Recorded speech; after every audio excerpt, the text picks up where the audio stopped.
Os eclipses do Sol e da Lua. Embora os eclipses sejam fenômenos dignos de admiração, eles sempre estiveram associados a maus presságios, pestes e guerras, entre outras coisas. A mitologia que associava aos eclipses tais acontecimentos nefastos existia em vários povos da antiguidade e alguns persistem até hoje. Os escandinavos falavam de Sku e Hati, dois lobos que com o tempo devorariam o Sol e a Lua. Os chineses falavam de um dragão. Na mitologia hindu, era o demônio Rahu que perseguia o Sol e a Lua depois de o terem denunciado aos deuses pelo roubo do vinho da imortalidade. Os mexicanos pré-colombianos flagelavam-se e faziam sacrifícios durante os eclipses. E os antigos romanos elevavam as suas tochas ao céu pedindo pelas suas vidas.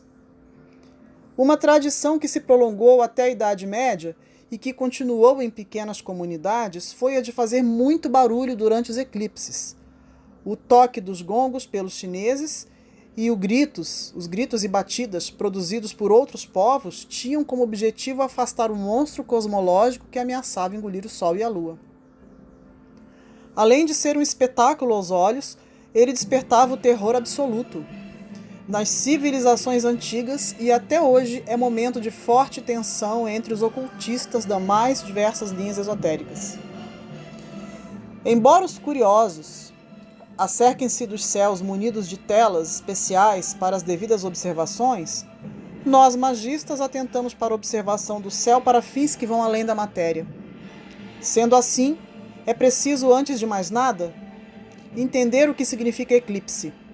Entenda-se eclipse como o momento em que existe a ocultação da fonte de luz de um corpo celeste pela passagem à sua frente de outro. Os eclipses mais conhecidos são os solares e lunares. Os solares ocorrem sempre em lua nova, posto que para que ele ocorra é necessária a conjunção da lua com o sol. Ele ocorre quando a lua coloca-se exatamente à frente do sol, bloqueando total ou parcialmente a sua luz. O eclipse lunar ocorre sempre que o Sol e a Lua estão em oposição, ou seja, a um ângulo de 180 graus. Lua cheia. Neste caso, a Terra se coloca no meio dos dois luminares e projeta sua sombra sobre a superfície da Lua. O eclipse de 25 de outubro e do ano de 2022, por exemplo, é solar. E o que ocorrerá em 8 de novembro será lunar. No que diz respeito ao solar, a luz do Sol, doador da vida, canal por onde se expressa a chispa divina, o fogo primordial, o faça-se, o aspecto masculino da criação e, portanto, a força ativa e doadora, será obstruída pelo corpo lunar, útero divino, representação no plano astral da Grande Mãe. E entendam a Lua como sendo a janela por onde se expressa, no mundo material, tudo o que foi criado nos mundos causais no plano da criação. Quando a Lua obstrui a luz solar, ela impede a expressão no nosso mundo, o sublunar, do que foi criado acima dela.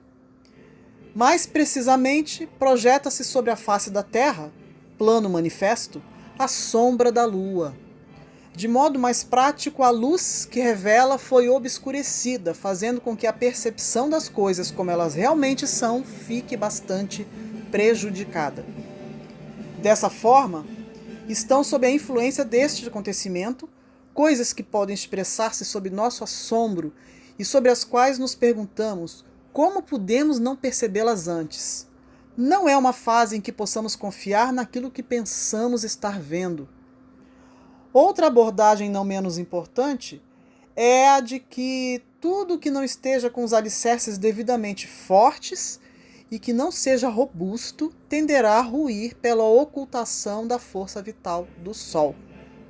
Se você sentir-se a ponto de explodir, retire-se, recolha-se e relaxe antes de se permitir falar ou fazer o que quer que seja que possa contribuir para um rompimento.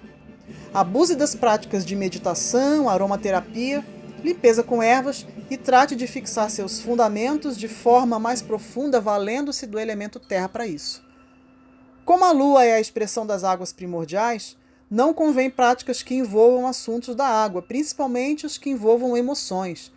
Não porque elas estejam enfraquecidas, pelo contrário. Estarão agitadas e indomáveis como as ondas de um mar revolto. É a época para as crises de passionalidade. Também não é conveniente o uso da magia para práticas de manifestação ou evocação, expressão ou elevação, posto que a energia necessária para o Fiat Lux está anulada durante o eclipse e depois dele por um bom tempo. O lado bom disso tudo é que estamos em Escorpião e esse signo colabora com um tempero bastante forte a mais para a expressão da sua natureza, e manifestação da luz ou das trevas virá como resultado da vibração interna do próprio magista. Se ele conseguir domar os seus sentimentos inferiores e expressar o seu real ser, a sua essência, o seu lado mais divino, o mago dentro de si, este é um momento bastante propício para um salto quântico na direção da ascensão espiritual, já que Escorpião é o signo da transmutação em todos os sentidos.